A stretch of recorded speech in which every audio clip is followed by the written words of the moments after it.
अपना जो ब्राउजर है वो ओपन करना है। यहाँ पर आप सभी को सर्च करना है इनकम टैक्स। जैसे आप सर्च करोगे तो आप सभी के सामने इनकम टैक्स डिपार्टमेंट का जो नया ई फाइलिंग पोर्टल आया आ जाएगा। आपको इसी लिंक पे क्लिक करना है। तो अब हमारे सामने इंटरफेस कुछ इस तरीके का आएगा, जहाँ पर आपको पैन को आधार से अगर लिंक करना है तो क्विक लिंक से सेक्शन में आपको कई सारे ऑप्शन यहाँ पर देखने को मिलते हैं, जिसमें कि यहाँ पर आपको लिंक आधार, इसी के साथ में लिंक आधार स्टेटस का जो ऑप्शन है वो यहाँ पर दिया गया है। तो यहाँ पर पैन को अगर आप आधार से लिंक करना चाहते हो तो सबसे पहले तो आपको ये वेरीफाई जरूर कर लेना है कि आपका जो पैन है वो आधार से लिंक है या नहीं लिंक है, क्योंकि अभी जो रिसेंट पैन कार्ड बन रहे हैं वो आधार के बिहार पर ही बनाए जाते हैं। तो उनका जो पैन कार्ड है बनने के साथ ही में लिंक हो जाता है। केवल उन्हीं लोगों को लिंक करने की जरूरत है जिनका जो पैन है पहले बना हुआ आधार उसके साथ में नहीं लगा हुआ है। तो जैसे कि हमें चेक करना है कि हमारा जो पैन कार्ड है वो आधार से भी लिंक है या नहीं लिंक है, तो इसके लिए यहाँ पर लिंक आधार स्टेटस का जो ऑप्शन दिया गया सबसे पहले तो इस पर क्लिक करना है और यहाँ पर अपना जो पैन नंबर है वो आपको कैपिटल लेटर्स में फिल करना है। आधार नंबर भी आपको फिल करना होगा। इसके बाद में विल लिंक आधार स्टेटस के टैब पे अगर आप क्लिक करोगे तो आप सभी के सामने पैन नॉट लिंक्ड विद आधार कुछ इस तरीके का एक पॉपअप मैसेज आएगा, जहां पर आपको एक ब्लू कलर का लिंक दिया गया है लिंक आधार का। तो यानी कि आपका जो पैन है वो आधार से पहले से लिंक नहीं है। अगर लिंक होता तो यहाँ पर ये लिंक करने का जो ऑप्शन है आपको दिखाई नहीं देता। तो इस तरीके से आपको पहले से ये पता लग जाता है कि पैन आपका आधार से लिंक है या नहीं लिंक है। अब जैसे कि इस पैन कार्ड में आप देखोगे कि लिंक आधार का ऑप्शन दिया गया है, तो ये ब्लू कलर का जो लिंक दिया गया इस पर अगर हम क्लिक करेंगे तो सेम वही पेज आ जाता है जहां से हम लिंक कर पाएंगे। अब यहाँ पर अपना पैन आपको फिर से दर्ज करना होगा क्योंकि हम लिंक करने वाले हैं, और इसी के साथ में अपना जो आधार नंबर है आपको यहाँ पर फिल करना है और हमें यहाँ पर वैलिडेट के ऑप्शन पे क्लिक करना है। जैसे हमने वैलिडेट के ऑप्शन पे क्लिक किया तो आप देखोगे कि payment detail not found for this pan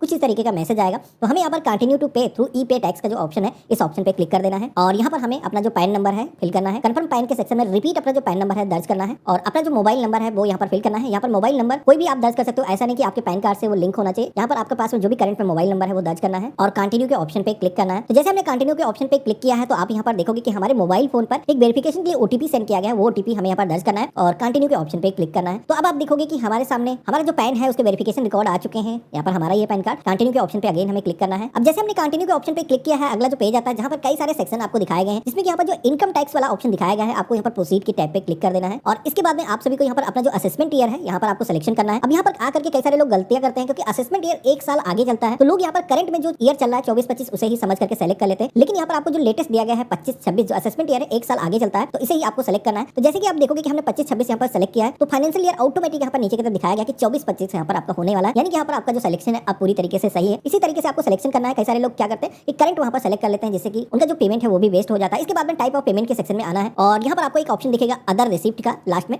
आपको 500 वाला इसे सेलेक्ट करना है। यहाँ पर भी आपको टिक करने का ऑप्शन मिलेगा, जिसमें कि यहाँ पर जो ऑप्शन देगा fee for delay in linking PAN Aadhaar, इसे सेलेक्ट करेंगे और कंटिन्यू के ऑप्शन पे क्लिक करेंगे। तो अब आप देखोगे कि हमारे सामने पेमेंट की जो डिटेल्स है वो यहाँ पर आ चुकी है। पैन को आधार से लिंक करने के लिए जैसे कि गवर्नमेंट ने बोला है कि 1000 रुपए की जो डिले फीस है आपको पेमेंट करना है, तो यहाँ पर आप देखोगे कि ऑटोमेटिक कैलकुलेट होकर करके आ चुकी है। तो हमें यहाँ पर कंटिन्यू के ऑप्शन पे क्लिक करना है। तो अब आप देखोगे कि हमारे सामने पेमेंट करने के लिए कई सारे पेमेंट मेथड आ चुके हैं, जहाँ पर हम चाहे तो नेट बैंकिंग के माध्यम से, डेबिट कार्ड के माध्यम से, या फिर आप यहाँ पर पेमेंट गेटवे के भी ऑप्शन देंगे। अगर आप टैप करोगे तो यहाँ पर कई सारे बैंक्स के जो पेमेंट गेटवे हैं आपको मिल जाते हैं, जिनमें से किसी भी बैंक का पेमेंट गेटवे आप सेलेक्ट कर सकते हैं।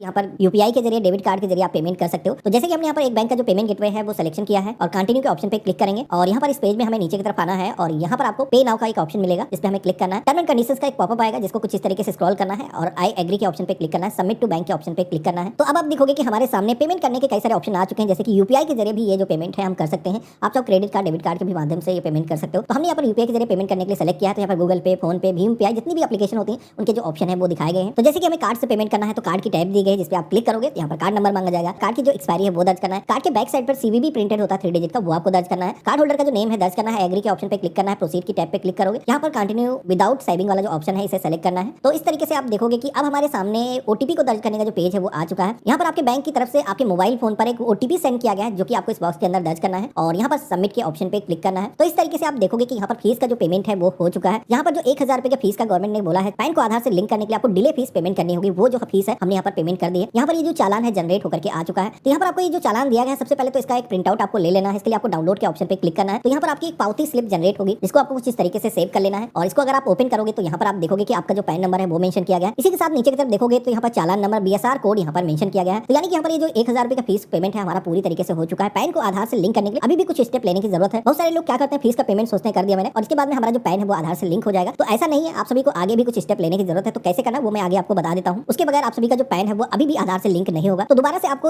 होम पेज पर आना है और यहाँ पर आप सभी को अब लिंक आधार वाला जो ऑप्शन है इस पे क्लिक करना है। अब यहाँ पर जैसे हमने क्लिक किया है तो सेम उसी तरीके से पैन नंबर, आधार नंबर दर्ज करने के लिए बोला जाएगा। तो यहाँ पर आपको पेमेंट करने के बाद में उसके 4-5 घंटे के बाद में दोबारा से ये आकर के फिल करना है, जिसमें कि आपकी जो पेमेंट डिटेल है यहाँ पर अपडेट हो जाए। तो यहाँ पर हमने फिल किया है। वैलिडेट के ऑप्शन पे क्लिक करेंगे तो आप यहाँ पर देखोगे कि अब हमारे सामने हमारी जो पेमेंट डिटेल है वो यहाँ पर फाउंड हो चुकी है।